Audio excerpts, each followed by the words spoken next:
Hello everyone, welcome back to the channel. Today I'm doing a pick a card, and I don't know about anyone else, but it seemed like a pretty heavy last few days for me and the people in my life. So I'm going to be doing a feel-good, ego boost, messages to make you feel good, messages to boost your self-esteem and remind you of the good things about yourself and your life, and the things to be grateful for, and the things that are awesome about you.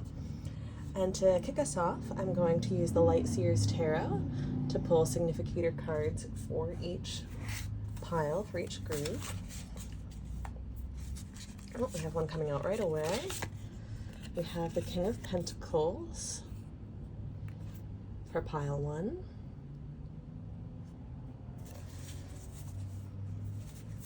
Pile 2, please, Spirit Guides. Pile 2's card for this reading.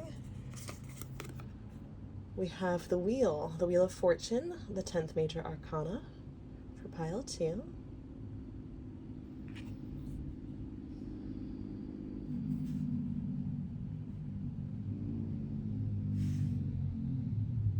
And for pile 3. Pile 3, please, Spirit Guides. Oh, this one popped out right away as well. Death and Rebirth, the 13th major arcana, traditionally just called the Death card. All right, take a moment to meditate if you're called to. Take some deep breaths, get yourself centered, and focus on which pile or piles are calling to you as having messages for you today. And I'll see you at your reading. Hello everyone, and welcome to pile 2. This is your reading if you chose the Wheel of Fortune card from the Light Seers Tarot, the 10th major arcana. And the intention of this reading is to be a feel-good reading, and I originally went into pile 1 thinking it would be feel-good and kind of an ego boost to tell people some positive things about themselves way, but it kind of turned into more of a guidance reading for reducing suffering in piles 1's lives at this time. So we'll see which way our spirit guides take it for this pile. Pile 2, spirit guides, please tap me into this pile and what they need to hear to feel better right now. Page of Wands reversed. Here's what it looks like upright. Page of Wands reversed. Okay. Being guided to place it over here.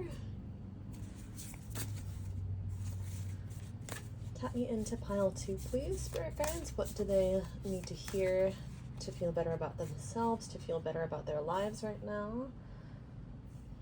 To reduce suffering and improve self-esteem. King of Cups also came out in reverse.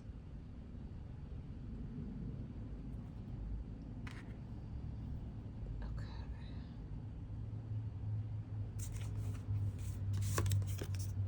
Four of Pentacles upright.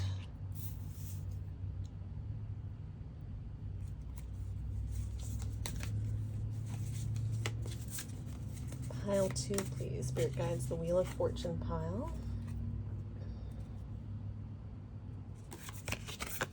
Nine of Swords. Okay.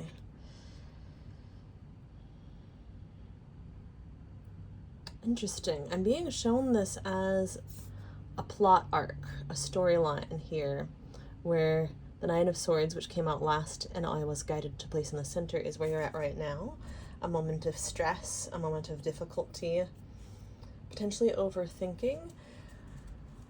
Negative thoughts hounding you is what I'm hearing your spirit guides say. With the King of Cups reversed, I'm getting a specific message that for this pile, take it or leave it if it does not resonate for you, but I'm getting a very specific message for this pile that this is representing a betrayal from most likely a masculine figure in your life. The reversal of the King of Cups is representing, I'm being told by your spirit guides, the cups, the emotional element, and the emotional stability and nurturing and encouragement that the King of Cups upright represents. Being in reverse is representing someone you trusted having betrayed you.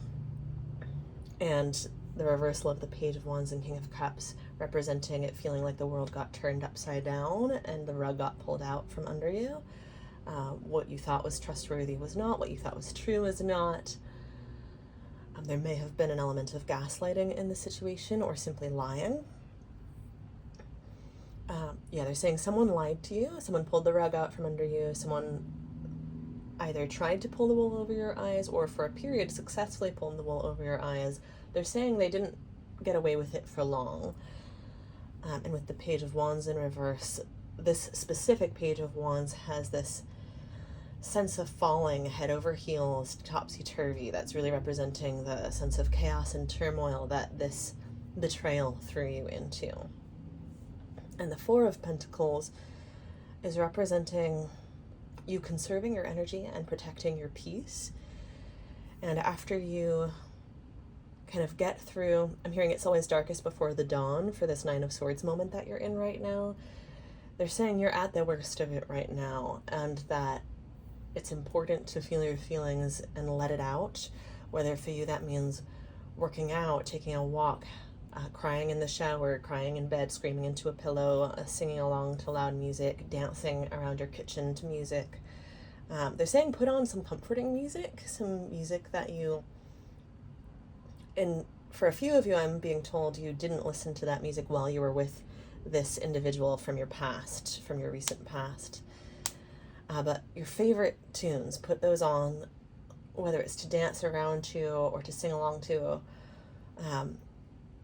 or to cry or drive to or meditate to. It doesn't really matter, but they're saying that music will help you return to yourself and help you have,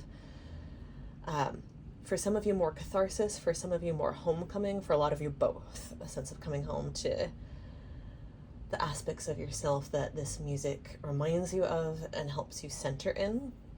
For some of you, there may also be friends that give you that same effect. And there's this meditative feeling to this Four of Pentacles of the sky is clearing, the clouds are retreating, you've cried it all out, you're able to come back to center and feel a little depleted, but at the same time a sense of you know who you are, and you can appreciate what you have in your life right now, and you can protect it effectively from any attempts from this person to come back or try to lie to you again, from any similar energies that might try to come in and repeat a similar cycle with a different person. You can protect your peace effectively so that you are able to replenish fully. And with the Wheel of Fortune being your significator, and at the end of this storyline, fully move on, because the Wheel of Fortune is in many ways a hard stop. It's the end of the chapter, the end of the book is closed, you're starting a new chapter, a new book. And you can burn the old one, is what your spirit guides are saying. They're saying it's fine, burn the old one. You do not need to keep any of that energy. In fact, they're suggesting that you actually sage or burn, smudge other herbs that feel good to you right now, whatever is kind of calling to you. Maybe Palo Santo, maybe sweetgrass, definitely sage for cleansing. Maybe rosemary. Rosemary is also very cleansing and refreshing and invites good luck. Invites rejuvenation.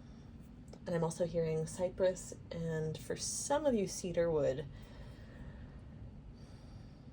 Lighting candles with the intention of, while I have this candle lit, I'm going to, maybe write down these thoughts or feelings that I have about this situation or this other person, and then burn them, or I'm going to speak them out loud and envision the flame burning the energies that I'm releasing in my voice away, or I'm going to cry it out or sing along or dance along to this music while this candle is lit. And when I feel the catharsis, the purging is complete, I'm going to blow out the candle and release the old cycle with it. There's something about the light and dark, yin and yang, light and shadow, consciousness and shadow in this Wheel of Fortune card that's wanting to come through, but I think we need more cards to understand it fully. Which deck, Spirit? Okay, they're drawing me to the Unfolding Path Tarot. I think I need to raise these up a little bit so I can fit a second row. There we go.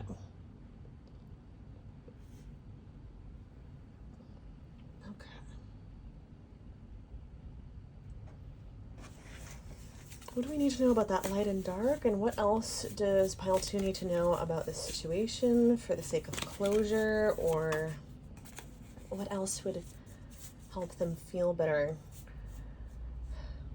Yeah, I'm being told by your spirit guides not to blame yourself. So is there anything else we can bring through to help Pile 2 not blame themselves as well?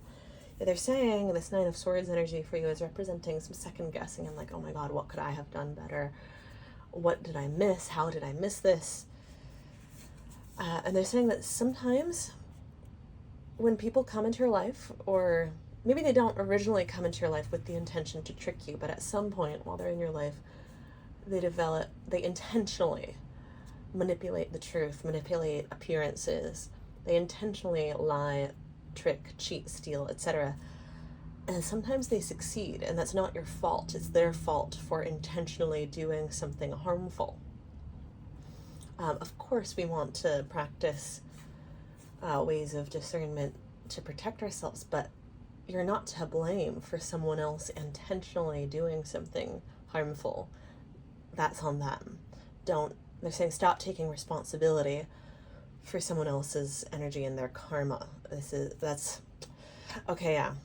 what's coming through about the light and shadow in the Wheel of Fortune, is this sort of distillation, this separation of the light and the shadow. Release their bad karma and let karma take care of it. You don't need to, I'm not really getting a revenge energy from you guys anyway, but if that is a thought for any of you, you can let karma take care of it. You don't need to wish ill on this person. You just need to separate from them and separate your energy from theirs, which is not to say that they're all evil and you're all good. Of course, no one is, all one or the other. But the dark energy of this situation can simply be released to the earth to be transmuted. You can return it to sender so that you're releasing any karma or baggage that's not yours to be dealt with by the people who actually need to deal with it as part of their path and journey. You can release it to your angels and spirit guides to ask them, please transmute this. Take this energy and transmute it to its most basic elements and its highest, purest form, and recycle it, transport it to where the universe most needs it. You can shorten that prayer or request, obviously, but something to that impact. And notice your own positive intentions. If at any point in the situation you have had negative intentions, you can own that, and maybe that's another thing you can journal or speak about and burn away as part of this distilling process, this separating out the energies. And maybe you can notice, what was it that provoked me to have that intention or behavior that I'm less than proud of? Was I pressured? Was I coerced? Was I manipulated? Where did this come from? You can examine that if that comes up for you, but they're really highlighting to pay attention to your good intentions and notice that those are not at fault for someone else taking advantage of you. Like, you having good intentions is not what makes you vulnerable, actually. You having a pure heart is not what makes you vulnerable. Purity does require protection, but they're taking us again back to being in a circumstance where someone had negative intentions towards you and was able to carry them out is not directly a result of you having a good intention, trying to do something good, trying to help. And they're saying there may be, as you release help me put this into words, Spirit, please. There's this energy here, like you may notice red flags that you did miss this time, or that you did gloss over because you were trying to see the best in someone else. But that's not because you should stop being the best and purest and most innocent version of yourself. What that reflects is not that it's a weakness to be kind-hearted, to have good intentions, and to have a pure heart and a pure mind. What that reflects is that it can be dangerous to project your own pure heart on others, to assume that everyone else has the best intentions all the time. We want to assume the best of people as much as possible and as much as is safe. But looking at reality is neither assuming the worst of people nor assuming the best of people. It's being present and attuned to reality and open in your mind and in your senses, such that you can notice red flags and notice green flags, and such that you can feel into them or analytically look into them, examine them, or both, to notice, is this energy or behavior that I'm picking up on from this person, this thing about their actions or words, is that a reflection that they are in a bad situation themselves and need help and are actually open to help? Or is this a reflection that, their actions and words aren't aligning, and there may actually be some duplicity going on here, and I actually would like to not engage unless things actually start lining up and matching? Or is there just an intuitive hit that you're getting that says, pull back, don't engage with this? And if there's a way for you to gather more information while you're withdrawn and pulled back, great, awesome. If there's not, it's also okay to just simply disengage and leave it. It's not your responsibility to deal with their situation. We want to help the world as much as possible as sort of bleeding heart empaths that we are, but it is actually not your responsibility to handle every suffering that you witness in the world. And the ones that you feel called to help with, that it feels in alignment, it feels like it would be good for you as well as for the other person, or at least neutral for you, not damaging for you, as well as helping the other person, those you can move towards. When you don't get any sort of either intuitive or intellectual hits, from your gut, from your heart, from your mind, saying, actually, it doesn't feel good to approach the situation. It feels draining. It feels like it would tire me out. It feels like it would saddle me with energy I'd have to clear after. It feels like it would not be good practice for me that would strengthen me. It feels like it would make me feel weaker. There are all sorts of feeling states that you can tap into to sort of get a metric on these things. Does it feel like it would bring me relief to help with this, or does it feel like very hard? Does it feel hard or soft? Does it feel like the relief I'm looking for would come from, is a result of me taking responsibility for something that's not mine, and so I feel like I need to relieve the itch of that thing not being taken care of, when actually what could both provide relief and be a practice and better boundaries for me would be to disengage and not take responsibility for it. And I'm sorry to maybe list too many examples of ways to approach the situation. I don't want to overburden you when you might already be in a little bit of an over-analytical, overthinking state. So my apologies if that did temporarily have that effect there. The point is to kind of give you a list of things you can consider, kind of an arsenal of tools that you might, or a checklist of questions that you don't have to use all of them. The point of listing so many was that maybe a few will stand out to you as like, yeah, I could actually see how I might genuinely get an answer to that question when I'm in a situation where I'm not sure what to do, how to engage, or whether to engage at all. And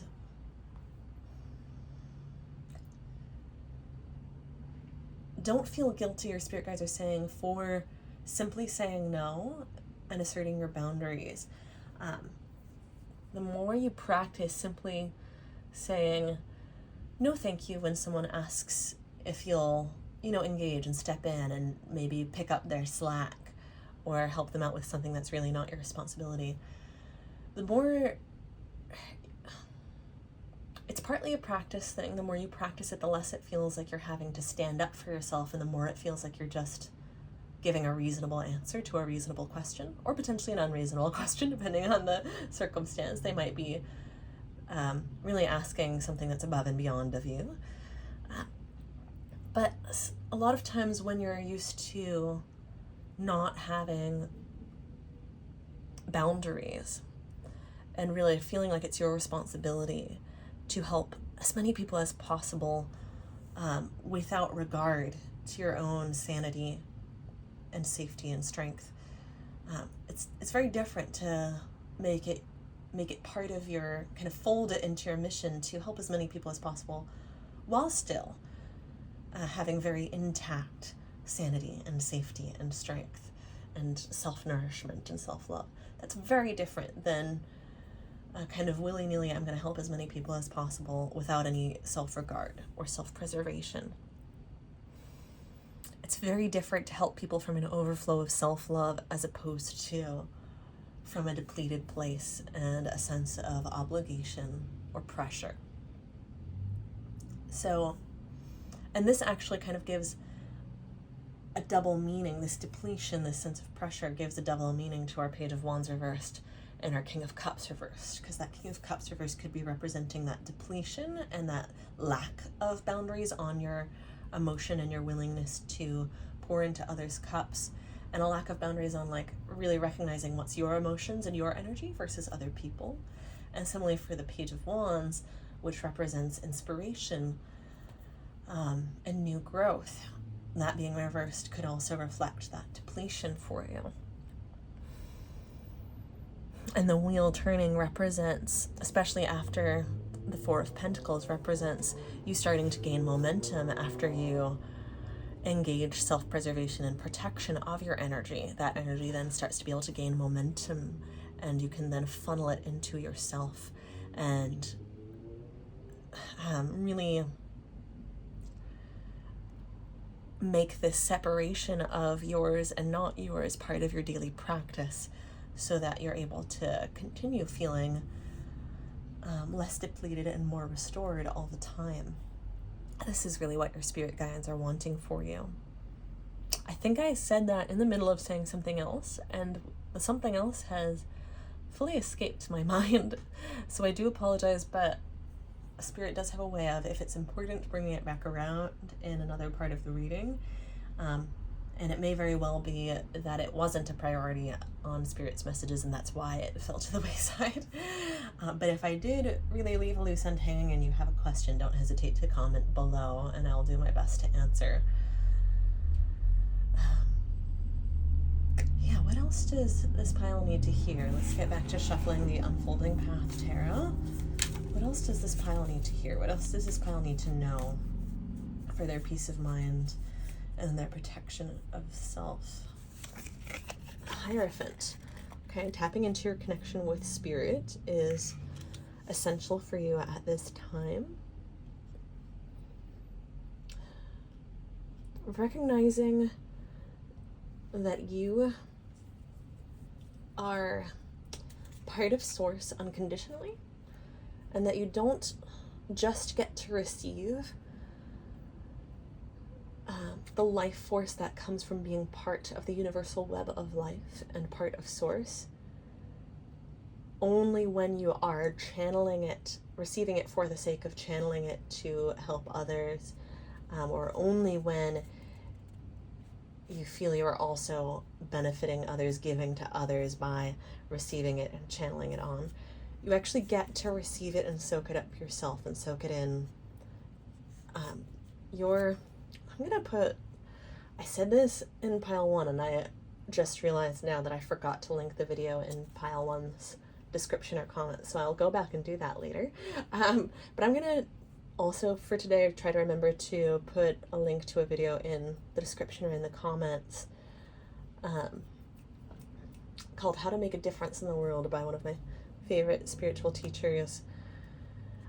And she does a really great job of just very succinctly explaining, or rather elaborating on the fact that you are part of the world, so reducing your own suffering is reducing the suffering of on this planet. And in fact, there's no greater or more important or more significant way for you to reduce the suffering on this planet than by reducing your own. There are other equally great ways for you to do it, but there's none that's even greater than that. And Spirit loves you. That's what your spirit guides are saying. That's what Source is saying to me, through me right now. Spirit loves you. Source loves you. Use whatever words you like to use for that. The universe loves you. God loves you. Some churches have this saying, God's madly in love with you, that just rang through my being just now. I've seen some that have the slogan, God's not mad at you, God's madly in love with you. And I've seen others put different spins on a similar idea. Yeah, your spirit guides are pointing out that one of the inner child patterns for this pile that might be behind you kind of taking hyper responsibility for other people's stuff is this kind of conflation of parental authority with universal source authority. How we were loved by our parents tends to be what we project as how Source loves us. And sometimes we weren't loved by our parents at all. Sometimes our parents tried very much to love us, but didn't really know how to do it very well.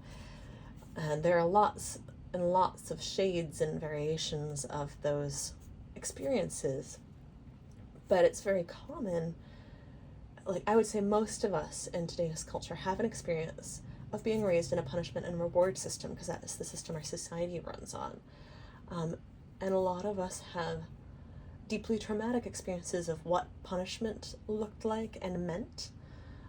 It meaning there was something wrong with you, and it meaning that you had to earn love, and that the only way to be worthy was to be of service. And I find this really unfortunate also in the sense that it also tends to degrade for people what it means to be of service. This association of being of service with earning worth also tends to contribute to be one of many factors that contributes to us thinking that a position of being of service is automatically a lesser position, which it doesn't have to be. That's something that's been ingrained in our society for thousands of years at this point because of the systems of oppression that have been used, indentured servitude, slavery, the wealthy utilizing teams of servants as a status symbol, all sorts of things, land ownership and fiefdom, and just all sorts of variations on this theme. That to be of service means to be subservient, when it doesn't actually have to be the case.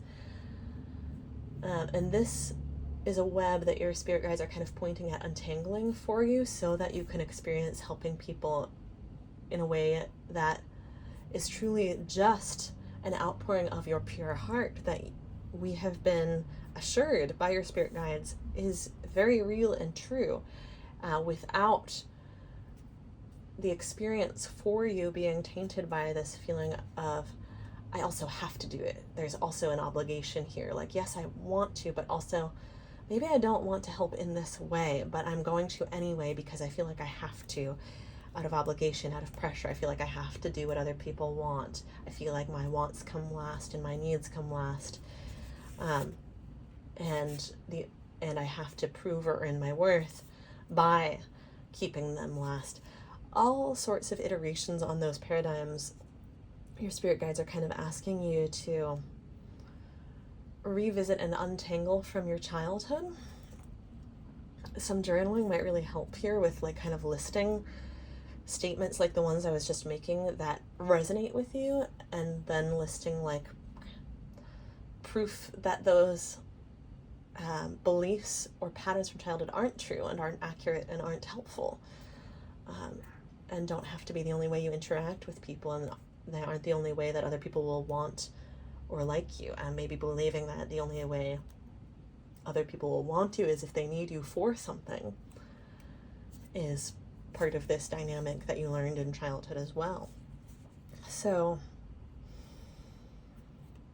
there's a process that you maybe have already embarked on, or maybe are being signaled by the disintegration of these relationships recently. I don't know if you could hear the dog barking outside, but I'm taking that as confirmation about the disintegration of a couple of recent relationships heralding in this new era for you of your relationships enforcing self-love for you and being with people who actually are your allies in enforcing and protecting your boundaries instead of your foes or enemies pressuring you to not uphold your boundaries. I think this is a new thing for you to discover that real friends or real family are people who actually care about you enough that they have no interest in or desire to, much less need to, violate your boundaries, and they would actually be angry on your behalf if someone did that to you, and they would actually be your allies in protecting your boundaries. That doesn't mean they can read your mind, but that does mean they care enough to respond when they are given some kind of signal that you need that type of response, that type of allyship or alliance. And as you embark on this new era of your life, Spirit is asking you with this Hierophant card to tap into the love of Source and allow it to pour into you and allow it to stay. Allow it to soak into your cells. Visualizations might be helpful for you. Allow it to, like, imagine that golden energy of Source being poured into you, so you get to be a passive recipient and watch and feel your cells like start to glow and light up and twinkle and sparkle as they get filled up, and watch it permeate tissues that have been depleted maybe for years. And that might become a regular meditation you do, maybe daily, maybe multiple times a day, maybe every other day, maybe you set an alarm to remind you. I can feel through my own being a sense of panic coming up at doing that meditation all the time. I'm like, wait, but how can I possibly take so much? Won't I be using a resource that someone else needs? Won't it run out? And it's like when you hear those thoughts aloud, it can sound a little bit laughable, because if you have a relationship with Spirit, you probably have some level of awareness that Source is infinite. But we're so used to these paradigms that are based on finite resources that caused us to feel like we had to put our needs last and put everyone else above ourselves in the first place, that there can be a little bit of a gasp, like a little bit of a choke, like when we first start to go, like, when we first start to allow Source to pour into us, the instinct is to go, no, I'm not allowed to have that. That's not for me, it's for someone else. Or there's not enough for me. And that is, what I'm getting from that is this sort of visceral, instinctual, not super heavy, but like this light dose of panic, to be very just patient and gentle and tender with, and just breathe through and with, and ask your spirit guides, your angels, and Source itself to hold your hand through breathing through that, and ask your spirit guides, angels, and Source to escort you through that panic to the other side, to the revelation that that's not the case. And if you need to, pose it as asking that part of you, that inner child part of you that learned there was not enough, asking that part of you, what if there actually is? Will you walk with me, breathe with me, to see if it might be possible that there actually is? And keep breathing and ask Source to show you. Ask Source to show you that it doesn't run out. If it pours into you, if you envision it pouring into you 5 times a day, 20 times a day, it doesn't run out. And it doesn't stop being happy to pour into you either. This is part of that projection of how our family was on Source, right? Whether we like it or not, our parents are the gods of our childhood, our caregivers, our guardians are the gods of our childhood, and we project that whatever we learned from them on God, source, the universe. So if they only had enough time, patience, or interest to be with us for 5 minutes or 30 seconds, and I was like, come on, you need to hurry it up. Like, I can't sit with you while you're crying forever. I need to get you to school. I need to get to work. It can create that same instinctual flinch reaction when we start to go like, oh, but source or spirit guides, surely they have more important things to do than be with me and pour into me 20 times a day. No, they don't. Remember what I was saying about you're part of the universe. You're part of the web of life on this planet and in this galaxy and universe. Your suffering is part of the planet's suffering and no more or less important than the rest. And source, spirit, and your spirit guides are vested, they have a vested interest in helping reduce suffering on this planet, including yours. And they have no interest in abandoning you, no interest in repeating that trauma. So if you breathe with that part of yourself that is so sure that you can't have everything you need because there isn't enough, and that you're going to be abandoned because there isn't enough love, and the people who are supposed to love you don't have the time or resources or care for you. If you breathe through that, you'll start to experience a different experience with source, potentially with other friends or family members in your life, especially if you kind of bring them in on this process intentionally with you, or have an experience of getting to cry with them or to them, vent to them, have them hold space for your emotions. That might be something that you can intentionally bring up as something you want to mutually exchange with them, or it might be something you can intentionally bring up as just something you need regardless of any exchange, and find out if they're willing to do that. Or you might already have a relationship with them where that's just something you already do. You already talk to each other about feelings and already vent to each other.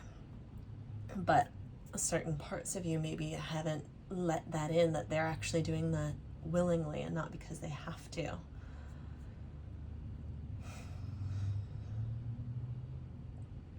So yeah, in addition to those relational steps, that meditation of allowing source to pour into you and making that a regular habit to receive energy from the web of life, to plug in consciously to the web of life and be part of its circulatory system where energy passes through you, is received and soaked in, but is also emitted by your energy centers readily and easily, like a flow of water through a stream, and where you get to receive love and energy and life force from source that lights up your tissues, lights up your soul, and makes you sparkle.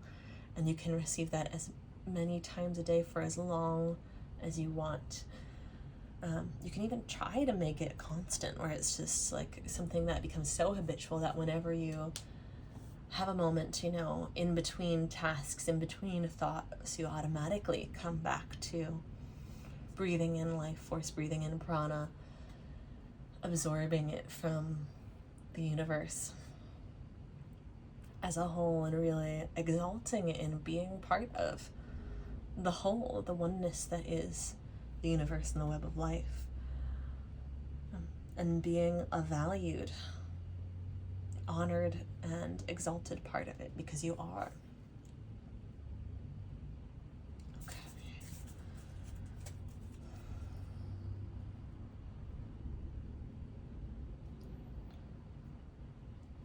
Okay, Spirit is drawing me to the Shadowscapes Tarot next. What else does pile 2 need to hear, Spirit? What else would help ease their mind? What else would be beneficial for them? We have the Fool, number 0. Excuse me. Excuse me. And this did come out in reverse. Why did this come out in reverse, Spirit?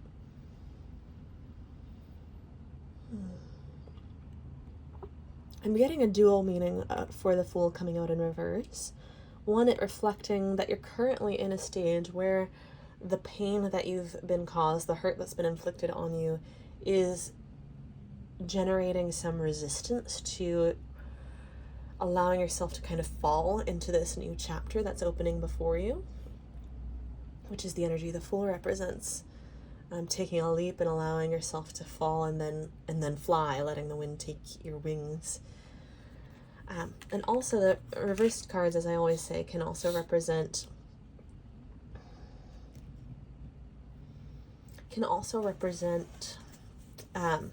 directing an energy inward towards yourself.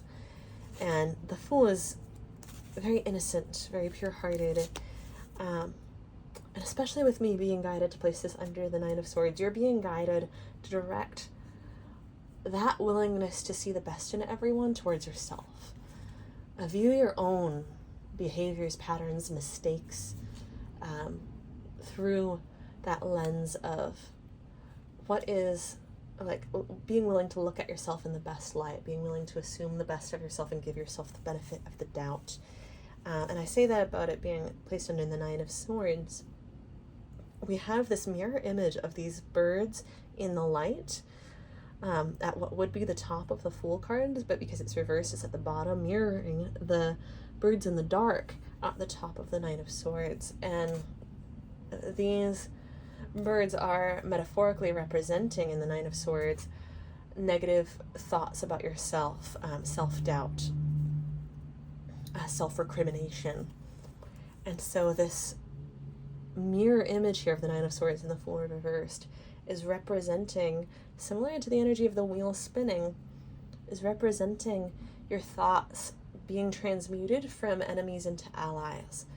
Whereas, you know, a vulturous thought attacks you for something about yourself, something you did or didn't do, said or didn't say in this situation or in another one, you actually kind of catch that bird and set it free from attacking and go, well, what if there's a different light we can shed on or look at this thought, action, or set of words of mine through? What if instead of beating myself up for feeling like I came across awkwardly in that social situation, I recognize, hey, I was actually really nice. Like, I complimented that person. I said hi to someone even if they didn't say hi back. I asked, how are you? And I meant it, even if it then turned out that that other person wasn't really interested in engaging with me. Maybe I put my foot in my mouth, but then I immediately realized what I'd done and apologized. Like, I actually was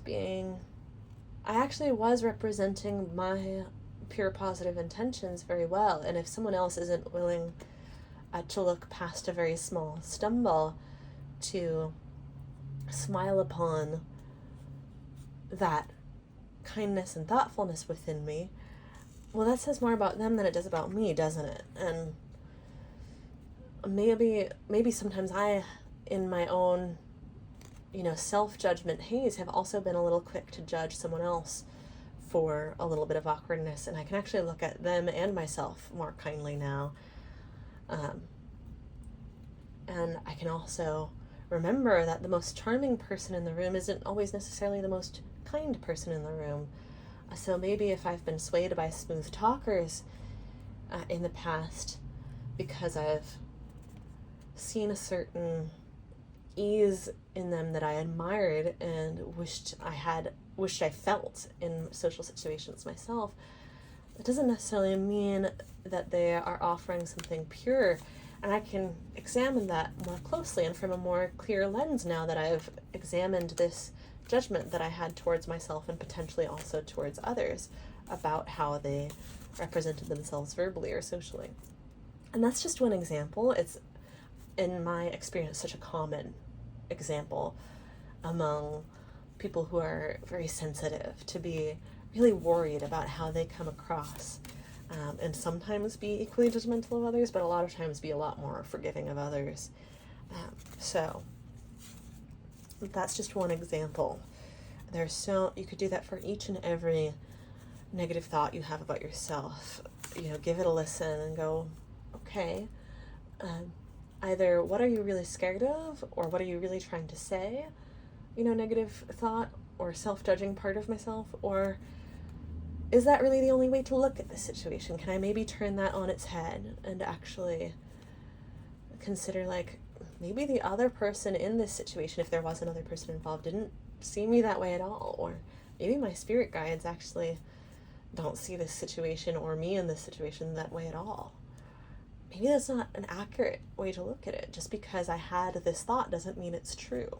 And with the Nine of Swords, the Nine of Swords is, I would say always, a signal that the negative thoughts you're having are not necessarily true or accurate.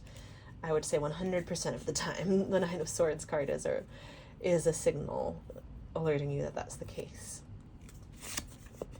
We have the Seven of Pentacles. Yes, the Seven of Pentacles is a card of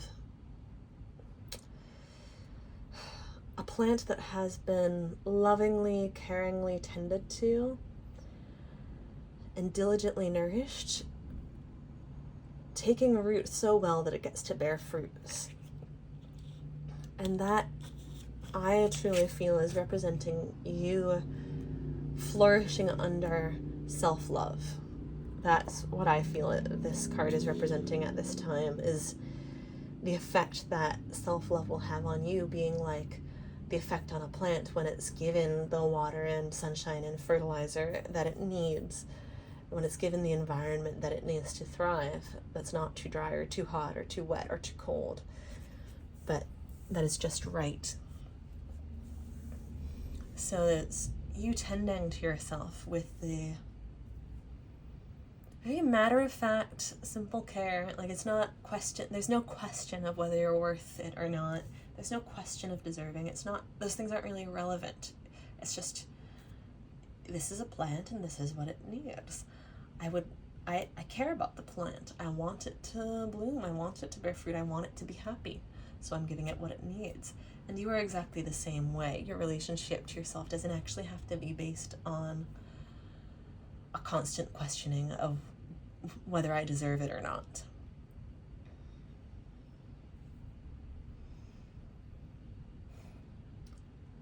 Sometimes it's really not about proving worth or deserving to yourself.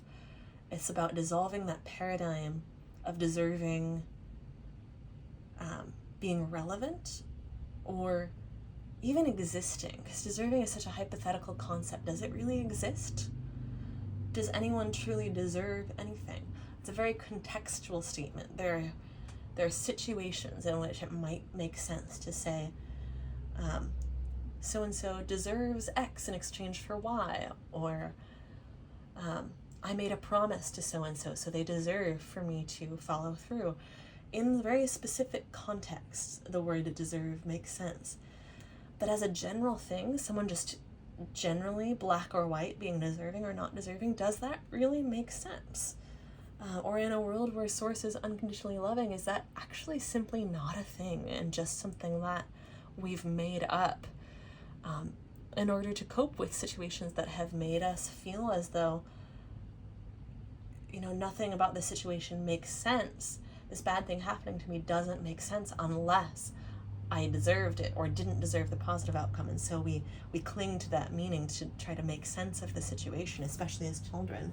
But that doesn't mean that deserving of that nature is actually real. So I hope that helps clarify the very matter-of-fact and fulfilling tending that the Seven of Pentacles represents. The tending to the farm is fulfilling for the farmer as well, or the tending to the garden is fulfilling to the gardener as well in the Seven of Pentacles. There's so much peace and thriving in this image on both the plant and the person's parts. The plant is glowing, just like I was talking about us glowing, our cells glowing, when we allow the life force of the universe to pour into it. When you think about the web of life, all parts of the web of life naturally have prana circulating to them unless it's obstructed. So it's merely a matter of letting down walls, and that energy comes flooding in. And of course, sometimes it's not always that easy or simple, because we have to do some untangling in order to allow those walls to be dissolved, right? So there's nothing wrong with you if it doesn't feel that easy. But you don't have to do something or go somewhere outside of yourself in order to either earn or get that energy in order to receive. You actually receive from within yourself and without effort. Without effort, that's what makes it receiving. It's not proving, it's not earning, it's just receiving simply because you are, and you are part of the web of life. And choosing to tend to yourself with the same simplicity that you would choose to tend to the plants in your garden. Because there's no question of like, what could a plant possibly have done to not deserve it, right? It's not a thing. And deserving is not a thing for humans or animals any more than it is for plants. There's not some beings that deserve to be part of the web of life and other beings that don't, in terms of living beings on this planet. If it's part of the web of life, it simply is. I hope that is making sense. The reading is starting to wind down here. I'm being called to the Tea Leaf Oracle cards. These might be our final messages. They might not. I don't know yet, but I am feeling the reading starting to wind down. Thank you, Spirit, for these powerful messages today, for the powerful healing of these concepts and words and these paradigms dissolving. What else are you wanting? What else are the spirit guides and angels and higher selves of Pile 2 wanting them to know, wanting us to know? Whale, great worry over nothing. Literally Nine of Swords energy. So they're really confirming, just in case you were doubting it when I said it before, that the thoughts that you're experiencing, the negative thoughts about yourself, the self-blame, and the questioning yourself, the agonizing and beating yourself up, those thoughts that are wearing away at you like sandpaper, they're not true. They're not based in fact. They are a reaction to reality, and there's some kind of valid emotion behind them, but they're not those. They're smoke and mirrors crafted out of fear. That's what Spirit is saying. So allow the emotions to ebb and flow and to rinse through you, and don't give the thoughts any credence until the tidal wave of emotions from this heartbreak that you've been through have passed. As you start to feel some steady ground under your feet with the Four of Pentacles energy and some momentum gathering, some self-nourishment gathering, then you can start to embark on more examination of your thoughts for truth and nuggets of wisdom. Before then, rather than allowing your thoughts to cause you to question yourself, it's time to actually question your thoughts instead and say, is that really true? If I'm not sure, then I'm not going to take it as truth until I've had a chance to regulate my nervous system. And really, it's kind of similar to how they say, if you're hungry, angry, or tired, like don't make a big decision, That applies to making decisions about yourself. Don't make a decision about how you see yourself based on these thoughts. Instead of questioning yourself based on the thoughts, question the thoughts, recognizing that they are almost certainly not an accurate reflection, an accurate mirror of how you should see yourself. We have the ocean energy and this sort of big motherly embrace energy from the whale and the ocean in this card, similar to the King of Cups energy, if it were upright. There's a love from Source coming through that's just as big a wave as actually a bigger wave than the wave of emotions. It's kind of representing, do not fear this wave of painful emotions. Allow it to sweep through you, knowing that it is merely one wave, one current within a whole ocean of different textures and colors of life experience that is part of Source, part of the universe, and part of life. The ocean of your life dwarfs this wave that is passing over you right now. And that doesn't make it suck less, but it can be reassurance that it is temporary. And if you feel like you've forgotten what it feels like to feel anything positive, to feel hope, to feel comfort or love, this too will pass. And you don't have to remember how those things feel right now in order to be reassured that you will feel them again. They will return to you just as naturally as the tide. So that's another great worry over nothing. If you have been worried, like, oh my God, I feel so depressed, I just don't know how I'll ever feel better again. Very valid feeling.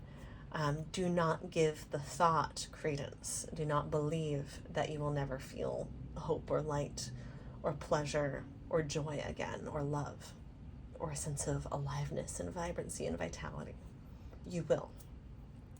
Keep breathing through this. Keep hugging the parts of you that are in so much pain, and allowing spirit and any trusted people in your life to also hug and hold them and hold space for them, literally or metaphorically. And know that this too shall pass, that it's always darkest before the dawn. Finger, warning you of a problem either now or in the near future. What I'm really getting here is this like upward and onwards movement, upward and onward, excelsior, like you're moving in the right direction as you start to detach and untangle yourself from these negative thoughts and allow yourself to breathe and just be without beating yourself up or being beaten up by these thoughts and feelings and energies, or by other people that you might have previously allowed to infringe on your boundaries. See those feelings as an alert that someone infringed on your boundaries and got under your skin and got into, wormed into and tainted your perception of yourself. See thoughts like this as an alert that, something's thrown my self-perception off kilter. That it's not an alert that those thoughts are true, it's an alert of something's clouding my vision of what is true. It's time to do things to regulate my nervous system until the clouds clear, and then I can take a look at what's true. It's like how people say guilt is an alarm system. It's not a reflection that you are a bad person. It's a reflection that something has caused you to feel guilty, and that if you respond to that thing by either recognizing that you have nothing to feel guilty about or doing something to make amends for the thing, then the alarm will stop going off. All emotions are actually very similar to that, in that not all emotions that we feel are based on the present. Some of them are coming up from the past when they didn't get to be felt all the way and they were suppressed. But all emotions do carry some sort of message or personal truth, where when that message is responded to, that personal truth is acted on, and we align the way we're living with that truth about ourselves, that boundary, then the alarm doesn't have a reason to keep blaring. Okay. Beryl, you feel something is lacking in your life, perhaps love, money, or goals. Yeah, this is kind of a succinct summary of what's been going on in your energy pile too. This barrel has been turned over just the way we were talking about your cup or your world having had the rug swept out from under it.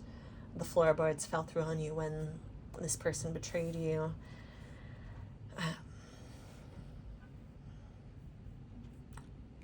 What I'm hearing from your spirit guides is that this person who was a source of love in your life previously, they stopped being a source of love, and or for some of you they truly were trustworthy and they truly were loving towards you at one point, and they did something that destroyed that trust, right? For others of you, there may have been a pretense going on from the start where there was always some sort of condition or falsehood about their love. And if you aren't sure which one it is, don't waste your energy trying to figure it out. You know what you need to know, which is that this person is not safe for you to have emotionally impacting you anymore. But regardless, they were a source of love for you before, and now that source is gone. And instead of assuming that your life is now has not enough love because of that new absence, it's time to turn towards and plug into other sources. Spiritually, you've been guided to do that with the Hierophant, tending towards yourself in a gentle and compassionate way. All these cards about self-love and transmuting your thoughts, transforming the way that you look at yourself and treat yourself, and the way that you uphold your boundaries, and the people who do participate in upholding your boundaries with you. Potentially also just pursuits that you're passionate about. You know, if you get into a flow state when you're doing sports or painting or teaching, then it's okay. You know, I'm not encouraging you to be a workaholic at detriment to yourself, but it is okay to throw yourself into pursuits that really light you up and reset your mind and get you out of a rut by fully absorbing your attention. I hope that's making sense. That is a way to replenish love in your life, by doing things you love. For those of you where you have some sort of way of helping and reaching out and volunteering that doesn't feel like an obligation or a depletion, you may find that the best way to make yourself feel better is to help others. That may be something that you can absorb your attention in, that reminds you, like, there are kind people in this world, there are good people in this world. I'm not the only one volunteering at this organization. I'm not the only person with a pure and innocent heart and kind intentions. It's okay for me to walk this world with that type of heart, to protect it with boundaries, but not to deem it a weakness or bad or wrong to have it in the first place. And to actually see it as a strength because it connects me with other people who can pour back into my cup and whose cup I can pour into and have a mutually loving relationship with. And I can be a light in this world, a candle that other candles can be lit from, and I get to be the candle that gets lit off of someone else's candle too.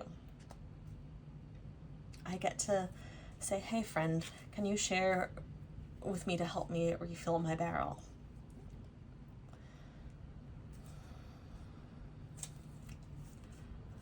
Anything else, Spirit? Any other last messages for pile 2? Yeah, I just want to reiterate one last time that part about sometimes when we discover that there may be a layer of helping others out of obligation or in order to get something back or because we felt pressured, sometimes we actually beat ourselves up for that or see ourselves as a bad person because we were only doing good things for the wrong reason. So they're reminding you that it's not black and white. We said this earlier, but they just want to reiterate this one more time just to make sure it hits home. It's not black and white. You can do things for more than one reason at the very same time. And there also may be some actions in your life that were skewed more towards one energy and less towards the other, and vice versa. And that's okay. And you know, there may be things that you did to help others in the past that were partly simply because you wanted to and partly because you felt obligated to, that didn't help the other person any less just because you partly felt some pressure to. So you don't need to go rewriting your whole perception of yourself in a negative way based on that.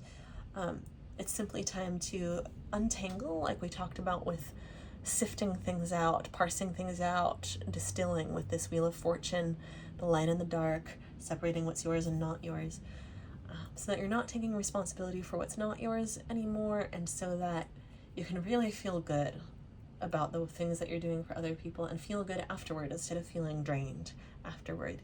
That's really what it's all about, is reducing your own suffering and others simultaneously, helping yourself and others simultaneously, getting your own cup filled and being willing to share and fill others' cups, and protecting yourself from people who are not interested in mutually filling each other's cups.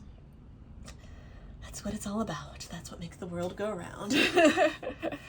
So thank you so much for being here, Pile 2. I'm really happy for you about this new era that you're entering. It's such a huge and important and beneficial change to be going through. So I'm really happy for you. And I really would love to hear from you about how this is playing out in your life.